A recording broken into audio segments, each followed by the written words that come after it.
504 YouTube पे आप लोग देखिए बड़े ब्लॉग जुम्मे के दिन की फजीलत। आप लोग बताइए वीडियो कैसी लग रही है।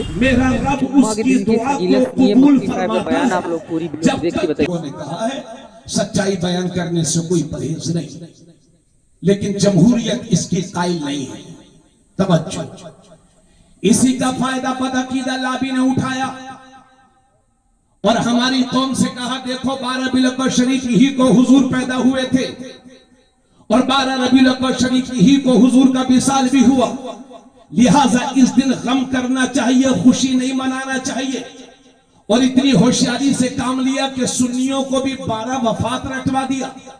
अरे मेरे भाई, ये 12 वफात नहीं है, आप तो सुन्नी हो, 11वीं कहते हो तो 12वीं शरीफ कह दिया करो। ये 12 वफात नहीं है।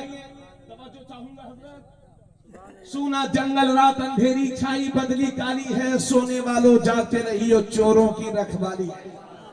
100 साल पहले आले हजरत ने ये शेर कहा था, मगर लगता है जैसे आज ही के लिए कहा। तवज्जो, हुजूर सल्लल्लाहु अलैहि वसल्लम की मिलाद के हवाले से लोगों ने ये बातें की, पूरी सहन हाजिर रखिएगा। यहां पर 2 हदीसें मैं पेश कर रहा हूं। पहली हदीस इब्ने माजा शरीफ की और दूसरी हदीस अबू दाऊद शरीफ की। पहली हदीस जिसके रावी हजरत अबू लुबाबा बिन अब्दुल मुंजिर है, पूरी तवज्जो रखिएगा। मैं आपसे हाथ फैला के भीख मांगता हूं, इसको सुने बगैर मत जाइएगा, इसमें पूरे जलसे का रिजल्ट है। तवज्जो, रावी है हजरत अबू लुबाबा बिन अब्दुल मुंजिर। वो कहते हैं कि रसूलुल्लाह सल्लल्लाहु अलैहि वसल्लम ने इरशाद फरमाया, ए लोगों, जुमे का दिन सारे दिनों का सरदार है। बोलिए मोहब्बत से। और जुमे का दिन सारे दिनों में सबसे बेहतर है। और उसी हदीस में मेरे नबी फरमाते हैं कि जुमे के दिन की फजीलत और अहमियत अल्लाह के यहाँ ईद उल फित्र और ईद उल अदहा से भी बढ़कर के है। दुनिया की दूसरी कौमें तरस रही हैं कि काश इस्लाम जैसा सिस्टम नमाज़े जुमा का हमारे यहाँ भी होता। दुनिया के दूसरे धर्म के लोगों ने एक प्लेटफॉर्म पर इकट्ठा करने की कोशिश की है, मगर कोई ना कर सका। लेकिन अल्लाह का शुक्र है, ये मुसलमान जुमे के दिन मस्जिद में जाता है। अमीर और गरीब में कोई फर्क नहीं होता, जाहिल और पढ़े लिखे में कोई फर्क नहीं होता, बल्कि हम ये देखते हैं कि गरीब पहले आ जाता है और अमीर बाद में आता है। तो जहां गरीब का पैर रखा हुआ होता है, बाद में आने वाले अमीर का वहां सर रखा जाता है, वहां सर रखा जाता है। एक ही सफ में खड़े हो गए महमूद और अयाज, ना कोई बंदा रहा ना कोई बंदा। सुभान अल्लाह। मेरे नबी ने फरमाया ये जुमे का दिन ईद उल फित्र और ईद उल अदहा से भी बढ़ करके है। उसके बाद 5 बजे मेरे नबी ने बयान फरमाई जुमे का दिन इतनी अहमियत वाला क्यों है। भाईजान, पहली वजह यह कि जुमे के दिन हजरत आदम अलैहिस्सलाम पैदा हुए। थोड़ा सा बोलते रहिए वरना तकरीर लंबी हो जाएगी। जल्दी जल्दी बोलते रहिए, जल्दी जल्दी सुनते रहिए। पहली वजह यह कि जुमे के दिन हजरत आदम अलैहिस्सलाम पैदा हुए। दूसरी वजह यह कि जुमे के दिन हजरत आदम अलैहिस्सलाम का विसाल हुआ। तीसरी वजह यह, हुजूर फरमाते हैं कि जुमे के दिन एक ऐसी घड़ी आती है कि बंदा जो भी अपने रब से सवाल करता है, मेरा रब उसकी दुआ को कबूल फरमाता है, जब तक कि वो किसी हराम चीज का सवाल न करे। अब वो घड़ी कौन सी है, शारिहीन हदीस ने नहीं बताया। जुमे के दिन कभी भी हो सकती है, मगर हमारी कौम का हाल तो यह है कि जुमे के दिन भी 11:30 बजे नहाते हैं। 3 दिन से नापाक पड़े हुए हैं, नहाएंगे जुमे के दिन और मस्जिद में तब पहुंचेंगे जब इमाम साहब खुतबे के लिए मिंबर पर बैठ जाए। सही बात। और बाहर निकल के कहते हैं ये मौलवी लोग कुछ कर नहीं रहे, इन्हीं की वजह से जो है लोग अमल नहीं कर रहे। माशाअल्लाह। वो घड़ी कौन सी है, शारिहीन हदीस ने उसकी सराहत नहीं की, मगर बाज मुहद्दिसीन ने लिखा है कि वो घड़ी वो है कि जब मिंबर पर इमाम खुतबे के लिए बैठ जाता है, उस वक्त से लेकर इमाम की दुआ के खत्म तक ये वो घड़ी है कि बंदा मोमिन अपने रब से जो भी सवाल करता है, मेरा रब उसकी दुआ को कबूल फरमा लिया है। तीन चीजें हो गई। चौथी चीज, नबी फरमाते हैं कि जुमे के दिन क़यामत बर्पा होगी। पांचवी चीज, जुमे के दिन से पहाड़ भी डरते हैं, इंसान भी डरते हैं, हवाएं भी डरती हैं, तमाम मखलूकात डरती हैं, चूंकि जुमे के दिन क़यामत बर्पा होगी। हदीस यहां पर पूरी हो गई। अब अबू दाऊद शरीफ की हदीस और उसका रिजल्ट, आका करीम सल्लल्लाहु अलैहि वसल्लम ने फरमाया, ए लोगों, तुम्हारे दिनों में सबसे बेहतर दिन जुमे का है। पूरी तवज्जो, क्योंकि जुमे के दिन हजरत आदम अलैहिस्सलाम पैदा हुए। उस हदीस में भी यही है, जुमे के दिन हजरत आदम अलैहिस्सलाम का विसाल हुआ और जुमे के दिन सूर फूंका जाएगा। तवज्जो, जुमे के दिन सूर फूंका जाएगा और जुमे के दिन वो सख्त आवाज बुलंद होगी जिसे सुनकर के सब मर जाएंगे। जब सहाबा के सामने मेरे नबी ने यह फरमाया तो सहाबा पर खौफ इलाही से लर्जा तारी हो गया। तो मेरे नबी ने फरमाया, लिहाजा मेरे सहाबा, जब जुमे का दिन आया करे तो तुम कसरत के साथ मुझ पर दुरूद शरीफ पढ़ा करो। जोर से नारे तकबीर, बुलंद आवाज पे जवाब दें आप। नारे तकबीर, नारे रिसालत, जश्न विलादत रहमते आलम। जुमे के दिन कसरत के साथ मुझ पर दुरूद शरीफ पढ़ा करो। तो एक सहाबी बोले, या रसूल अल्लाह, जब तक आप हमारी निगाहों के सामने हैं तो हमारा, हुजूर फरमाते जुमे के दिन कसरत के साथ दुरूद पढ़ा करो। तवज्जो चाहिए, तवज्जो, चूंकि जुमे का दिन जब तुम दुरूद पढ़ते हो तो मुझ पर पेश किया जाता है।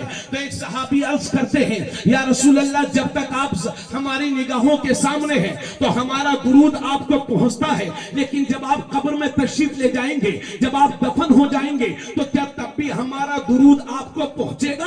तो उसी दिन मेरे नबी ने फरमाया, इन्नल्लाह हर्रमा अलल अर्दी अजसादल अंबिया, बेशक अल्लाह ने जमीन पर हराम कर दिया है कि नबियों के जिस्मों को खाए। और दूसरी हदीस में है, इन्नल्लाह हर्रमा अलल अर्द अन ताकुल अजसादल अंबिया फनबियुल्लाहि हय्युन युरज़क़, बेशक अल्लाह ने जमीन पर हराम कर दिया है कि नबियों के जिस्मों को खाए, लिहाजा अल्लाह के नबी जिंदा हैं, उनकी कब्रों ही में उन्हें रोजी दी जा रही है।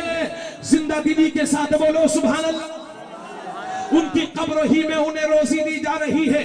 और मुस्लिम शरीफ की हदीस में है कि जुमे का दिन हफ्ते की ईद होता है। अब मुझे कहने दो कि जुमे के दिन हजरत आदम पैदा हुए और जुमे ही के दिन उनका विसाल हुआ, फिर भी जुमे का दिन हफ्ते की ईद बन गया है। तो अगर 12 रबीउल अव्वल शरीफ को मेरे नबी पैदा हुए हैं और 12 ही को विसाल हुआ है, तब भी ईद मिलादुन नबी मनाने में हर्ज क्या है? दूसरी बात यह है कि आना पहले होता है, जाना बाद में होता है, जिंदगी पहले होती है, मौत बाद में होती है, हयात पहले होती है, वफात बाद में होती है। तो पहले हम सुन्नियों को नबी के आने की खुशियां तो मना लेने दो, खुशियां तो मना लेने दो, वक्त मिलेगा तो गम भी मना लेंगे, मगर गम करे तो किसका? अरे बदअकीदा, वो कोई तुम्हारा मुर्दा होगा जो मर गया होगा। हम सुन्नियों का नबी तो कल भी जिंदा था, आज भी जिंदा है, सुबह कयामत तक जिंदा रहेगा, क्योंकि हम सुन्नी किसी मुर्दे का कलमा नहीं पढ़ते। और हमारा अकीदा यह है कि कोई भी नबी मुर्दा नहीं होता, और जो मुर्दा होता है वो नबी नहीं होता। तू जिंदा है वल्लाह, तू जिंदा है वल्लाह, मेरे चश्मे आलम से छुप जाए। नारे तकबीर, मोहब्बत के साथ और बुलंद आवाज के साथ, नारे तकबीर, नारे रिसालत, जश्न विलादत रहमते आलम, उलमाए अहले सुन्नत। जिंदों का गम नहीं मनाया जाता, जिंदों का जश्न मनाया जाता है। बहुत अच्छा जुलूस, मगर कुछ काबिले गौर बातें भी हैं जिन्हें आप सुधार करें। मैं माइक में नहीं कहूंगा, आप समझदार हैं, निहायत अमन के साथ शरीफाना अंदाज में दुरूद के इहतमाम के साथ बावजू होकर के शिरकत करें। और मैं गुजारिश करूंगा आप सबसे, डीजे, बाजा, गाना और उस पर लहकना, रक्स करना, ये मेरे नबी को पसंद नहीं है। आप चाहे बुरा माने, भला माने, मगर मैं अल्लाह और उसके रसूल का वास्ता देकर के आपसे गुजारिश करूंगा कि अपने जुलूस को इस तरह से, इस तरह की कमियों से पाक और साफ करो। समझ गए? इधर देखिए मेरी बात। जब किसी बच्चे का जन्मदिन होता है तो हम उसके लिए तोहफा लेकर के जाते हैं, गिफ्ट पेश करते हैं। और जब जन्मदिन, अब तो बूढ़े लोग भी जन्मदिन मना रहे हैं। हाँ, अरे बूढ़ों का भी जन्मदिन मनाया जाता है। हाँ, जैसा जन्मदिन वैसा तोहफा। 1500 साल मिलादुन नबी पर सुन्नियों क्या गिफ्ट पेश कर रहे हो अपने नबी को। और याद रहे, मेरा नबी हमारे तोहफों का मोहताज नहीं है। कौन देता है? देने को मुंह चाहिए, देने वाला है सच्चा। क्या तोहफा पेश कर रहे हैं अपने नबी को? आप सबसे सवाल करता हूं, इसलिए तोहफा वो दो जो जिसका यौमे पैदाइश है वो खुश हो जाए। तो हुजूर फरमाते हैं, नमाज मेरी आंखों की ठंडक है। जोर से बोलिए, हुजूर की अजमत पर मेरा पूरा खानदान कुर्बान। और उससे पहले एक हदीस अर्ज कर दूं आपके सामने, हजरत तवज्जो चाहूंगा। हमारी हुजूर से मोहब्बत कैसी होनी चाहिए, कैसा प्यार करें हम अपने नबी से, तो आओ सीखते हैं हजरत उमर से। मेरे नबी की बारगाह में हजरत उमर हाजिर है। तो एक दिन मेरे नबी ने फरमाया, उमर तुम मुझसे कितनी मोहब्बत करते हो? थोड़ा सा बोलिए बोलिए, मैं भी बराबर तकरीरें कर रहा हूं, थोड़ा सा बोलिए, अच्छा लगेगा। ये दुआ की कबूलियत का वक्त है। ये रातें, ये लम्हे बार बार जिंदगी में आया नहीं करते। तवज्जो चाहो। क्या कह रहा था मैं? बात ये भूल गए। हजरत उमर से मेरे नबी ने फरमाया, उमर तुम मुझसे कितनी मोहब्बत करते हो, कितना चाहते हो? तो हजरत उमर अर्ज करते हैं, या रसूल अल्लाह, मुझे सबसे ज्यादा अपनी जान से मोहब्बत है और उसके बाद मुझे आपसे मोहब्बत है। अरे भाई, कोई छोटी बात नहीं थी ये भी। या रसूल अल्लाह, सबसे पहले अपनी जान अजीज है, अपनी जान अच्छी लगती है और उसके बाद मुझे आप अच्छे लगते हैं। अरे भाई, ये बात भी बहुत बड़ी बात थी। लोग मजाक में कह देते हैं, यार मैं तेरे लिए जान दे दूंगा, लेकिन 500 रुपये मांगिए तो उसी में उनकी जान निकल जाती है। तो कोई किसी को जान नहीं देता। और मेरी कौम की बेटियों, उन गुंडे लुच्चों लफंगों से बच के रहना जो तुझे जान कह करके तेरी इज्जत पर हमला करना चाहते हैं। इन झूठी मोहब्बतों से बच।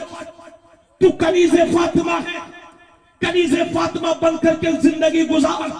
मेरी बहन, अगर तू किसी की जान है तो अपने बाप की, अगर किसी की जान है तो अपने भाई की, और शादी के बाद अगर किसी की जान है तो अपने शोहर की। इसलिए उन गुंडों लुच्चे लफंगों के चक्कर में मत पड़ना जो तुझे जान कह करके तेरी इज्जत पर हमला करना चाहते हैं। तो मेरे नबी ने हजरत उमर से फरमाया, उमर कितनी मोहब्बत करते हो? तो हजरत उमर ने अर्ज किया, रसूल अल्लाह, पहले जान फिर आ। तो उसी दिन मेरे नबी ने इरशाद फरमाया, ला युमिनु अहदुकुम हत्ता अकून अहब्बा इलैहि मिन वालिदिही व वलदिही वन्नासी अजमईन। मेरे नबी ने फरमाया, उमर, तुम में का कोई भी शख्स उस वक्त तक मुसलमान हो ही नहीं सकता जब तक कि अपने माँ बाप से ज्यादा, अपनी औलाद से ज्यादा, सारे रिश्तेदारों से ज्यादा जब तक कि कोई मुझसे मोहब्बत नहीं करेगा, उस वक्त तक मुसलमान हो ही नहीं सकता। तब हजरत उमर अर्ज करते हैं, या रसूल अल्लाह, अब तो मुझे अपनी जान से भी ज्यादा अच्छे आप लगते हैं, आप लगते हैं। तब मेरे नबी फरमाते हैं, अल-आना या उमर, ए उमर, अब तेरा ईमान मुकम्मल हुआ है, अब तेरा ईमान कंप्लीट हुआ है। तो ये लोगों, अपने माँ बाप से ज्यादा अपने नबी से प्यार करो, अपने दोस्तों से ज्यादा अपने नबी से प्यार करो, माँ बहनों से ज्यादा नबी से प्यार करो, सारे रिश्तेदारों से ज्यादा नबी से प्यार करो। और ऐसा प्यार करो, ऐसा प्यार करो कि तुम्हारी जबान भी यही बोले, तुम्हारा दिल भी यही बोले कि करूं तेरे नाम पे जा फिदा, न बस एक जान दो जहां फिदा, दो जहां से भी नहीं जी भरा, करूं क्या करोड़ों जहां।